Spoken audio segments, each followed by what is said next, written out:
Un exercice routinier, mais toujours utile. L'explication des nouvelles mesures contenues dans l'annexe fiscale par le directeur général des impôts. Face aux journalistes, Aboussi Ouattara s'est voulu d'abord pédagogue. Lorsque nous intervenons à chaque fois, nous faisons allusion ou référence aux engagements internationaux de la Côte d'Ivoire. Mais ces engagements internationaux, ce sont ces traités qui ont été ratifiés, publiés en Côte d'Ivoire et qui nous lient. Il s'est ensuite chargé d'éteindre certaines polémiques sur certaines de ces mesures fiscales, comme sur la taxation du lait infantile et préparation alimentaire pour nourrissons.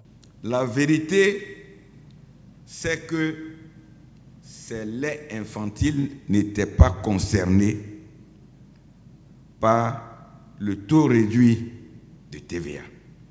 L'exposé des motifs du texte dont je vous parle de lait de grande consommation.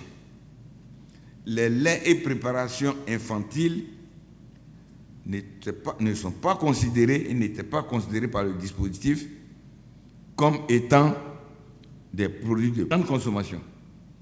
Pendant les 2 heures d'échange avec les journalistes, le directeur général des impôts s'est évertué à justifier l'adoption de ces nouvelles mesures par le gouvernement.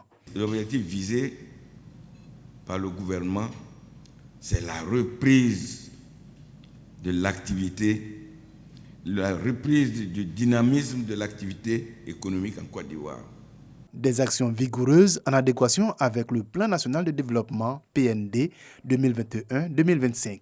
Pour cette année, l'État a fixé un objectif de 2738,9 milliards de francs CFA comme ressources à mobiliser au service des impôts, soit une augmentation de près de 400 milliards de francs CFA par rapport à l'année précédente.